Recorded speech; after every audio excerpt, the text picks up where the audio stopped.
ಇದು ಜೀ ಕನ್ನಡ ನ್ಯೂಸ್ ಅಡಿಯ 4ನೇ ಸುದ್ದಿ. ಆದರೆ ಕೊನೆಯ ಸುದ್ದಿ, ಇತ್ತೀಚೆಗೆ ಮಹಾರಾಷ್ಟ್ರದಲ್ಲಿ ಇಡೀ ಭಾರತವೇ ಬೆಚ್ಚಿ ಬೀಳುವಂಥ ಒಂದು ಘಟನೆ ಆಯಿತು. ಏನು ಬೆಚ್ಚಿ ಬೀಳುವ ಘಟನೆ? ಒಂದು ಹುಡುಗನ ಜೊತೆಗೆ ಮದುವೆಗೆ ಫಿಕ್ಸ್ ಆಗಿತ್ತು. ಆದರೆ ಆ ಹುಡುಗನ ಜೊತೆಗೆ ಮದುವೆ ಆಗುವುದಕ್ಕೆ ಇಷ್ಟವಿಲ್ಲದಂತಹ ಯುವತಿ ಆತನನ್ನು ಕರೆದುಕೊಂಡು ಹೋಗಿ ಒಂದು ಪ್ರಪಾತಕ್ಕೆ ತಳ್ಳಿದ್ದಂತಹ ಘಟನೆ. ಯಾವುದು? ಉದ್ಯಮಿ ಖೇತನ್ ಅಗರ್ವಾಲ್ ಕೊಲೆ ಪ್ರಕರಣ. ಈ ಪ್ರಕರಣವನ್ನು ಅಲ್ಲಿಯ ಪೊಲೀಸರು ತನಿಖೆ ಮಾಡ್ತಾ ಇದ್ದಾರೆ. ತನಿಖೆಯ ಸಂದರ್ಭದಲ್ಲಿ ಅನೇಕ ವಿಚಾರಗಳು ಬೆಚ್ಚಿ ಬೀಳಿಸುವ ಸಂಗತಿಗಳೆಲ್ಲ ಹೊರಗೆ ಬರ್ತಾ ಇದೆ. ಇವರು ಮೊದಲೇ ಮದುವೆ ಆಗಿದ್ದರಂತೆ. ಮದುವೆಯನ್ನು ಯಾರಿಗೂ ಕೂಡ ಗೊತ್ತಾಗಬಾರ್ದು ಅನ್ನೋ ಕಾರಣಕ್ಕಾಗಿ ಹಣವನ್ನೆಲ್ಲ ಪಾವತಿ ಮಾಡಿದ್ರಂತೆ. ಹಾಗಾದರೆ ಹೆಂಗಾಯ್ತಿದ್ದು ಘಟನೆ, ಏನು ಎತ್ತ ಡೀಟೇಲ್ಸ್ ನೋಡ್ತಾ ಹೋಗೋಣ. ಸಿಯಾ ಗೋಯಲ್ ಎನ್ನುವಂಥ ಈ ಯುವತಿ, ಈ ಖೇತನ್, ಪುಣೆಯ ಉದ್ಯಮಿ ಖೇತನ್ನ ಜೊತೆಗೆಲ್ಲ ನಿಶ್ಚಿತಾರ್ಥ ಆಗಿತ್ತು. ನವೆಂಬರ್ನಲ್ಲಿ ಮದುವೆ ಆಗಬೇಕಾಗಿತ್ತು. ಇದೀಗ ಕರೆದುಕೊಂಡು ಹೋಗಿ ಕೊಲೆ ಮಾಡಿದ್ದಾರೆ.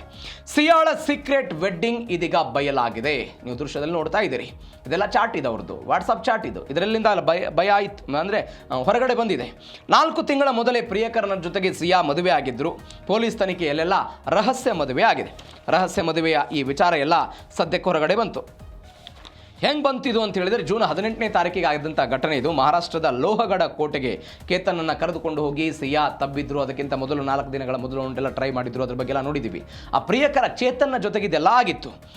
ಮದುವೆಯ ಈ ಶಾಪಿಂಗ್ ನೆಪದಲ್ಲಿ ಖೇತನಿಂದ 1 ಕೋಟಿ ರೂಪಾಯಿನೋ ಹಣ ಪಡೆದಿದ್ರಂತೆ. ಅದನ್ನು ಚೇತನ್ ಬ್ಯಾಂಕ್ಗೂ ಕೂಡ ಕಳಿಸಿದ್ರು ಎನ್ನುವಂತಹ ಸುದ್ದಿ. ಅದಾದ ನಂತರ ಡಿಜಿಟಲ್ ಪ್ರಿಂಟ್ಸ್ ಎಲ್ಲ ಸಿಕ್ಕಿದೆ. 6 ರಿಂದ 7 ತಿಂಗಳ ಅವಧಿಯ ವಾಟ್ಸಪ್ ಚಾಟ್ಗಳು ಸಿಕ್ಕಿದೆ, ಕರೆಗಳ ವಿವರ ಸಿಕ್ಕಿದೆ, ಎಲ್ಲವೂ ಕೂಡ ಆಗಿದೆ. ಮತ್ತೊಂದು ಕಡೆ ಎಲ್ಲಕ್ಕಿಂತ ಹೆಚ್ಚಾಗಿ ಫೋಟೋಗಳು ಡಿಲೀಟ್ ಆಗಿದೆ. ಏನೇನು ಫೋಟೋಗಳು? ಮದುವೆಯ ಹಾರವನ್ನೆಲ್ಲ ಚೇಂಜ್ ಮಾಡಿದ್ರಲ್ಲ ಪರಸ್ಪರವಾಗಿ, ಅದು ಕೂಡ ಇದೀಗ ಸಿಕ್ಕಿದೆ. ಇನ್ನೊಂದು, ಭಾರತದಲ್ಲಿ ಒಂದು ವಿಶೇಷ ವಿವಾಹ ಕಾಯ್ದೆಯಡಿ ಮದುವೆ ಆಗೋದಕ್ಕೆ ಈ ಅಧಿಕಾರಿಗೆ ನೋಟಿಸ್ ನೀಡಿದ ನಂತರ ಕಡ್ಡಾಯವಾಗಿ 30 ದಿನಗಳ ಕಾಲ ಸಾರ್ವಜನಿಕ ಆಕ್ಷೇಪಣೆ ಇರುತ್ತೆ. ಏನಿದೆ ಸಾರ್ವಜನಿಕ ಆಕ್ಷೇಪಣೆ ಅಂತ ಹೇಳಿದ್ರೆ, ಈ ಮದುವೆ ಯಾರಾಗ್ತಾರಲ್ಲ, ಹುಡುಗ ಹುಡುಗಿ, ಈ ಇಬ್ಬರ ಫೋಟೋಗಳನ್ನು, ಮದುವೆ ಆಗಿರೋ ಫೋಟೋಗಳನ್ನು ಅಲ್ಲಿ ನೋಂದಣಿ ಕಚೇರಿಯ ನೋಟಿಸ್ ಬೋರ್ಡಲ್ಲೆಲ್ಲ ಹಾಕಲಾಗುತ್ತೆ 30 ದಿನಗಳ ಕಾಲ.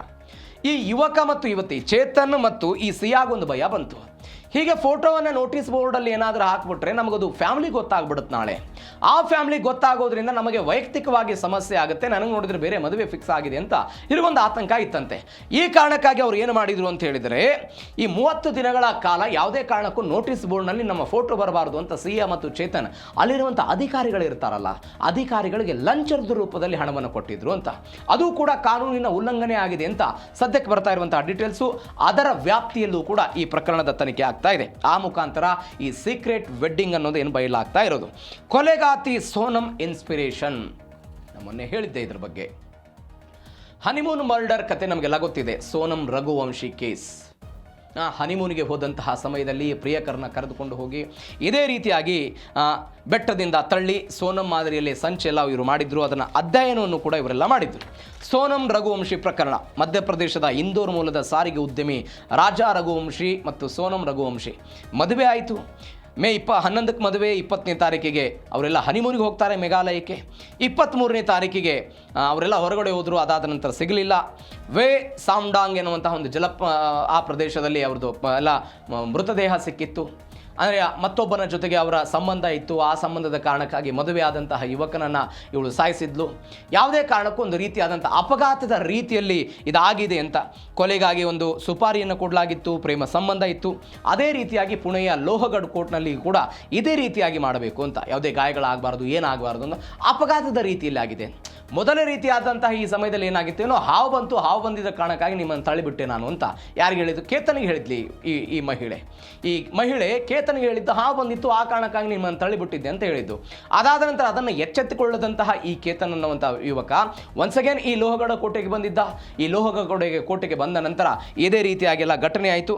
ಯಾವ್ಯಾವ ತಪ್ಪುಗಳನ್ನು ಈ ಮಧ್ಯಪ್ರದೇಶದ ಸೋನಮ್ ರಘುವಂಶಿ ಪ್ರಕರಣದಲ್ಲೆಲ್ಲ ಆಗಿತ್ತಲ್ಲ, ಆ ಪ್ರಕರಣದಲ್ಲಿ ನಾನು ಮಾಡಬಾರದು ಅಂತ ಇವರೆಲ್ಲ ಪ್ರಯತ್ನವನ್ನು ಪಟ್ಟಿದ್ರಂತೆ. ಹೀಗಾಗಿ ಆಗಿದೆ ಇದು ಬೆಳವಣಿಗೆ.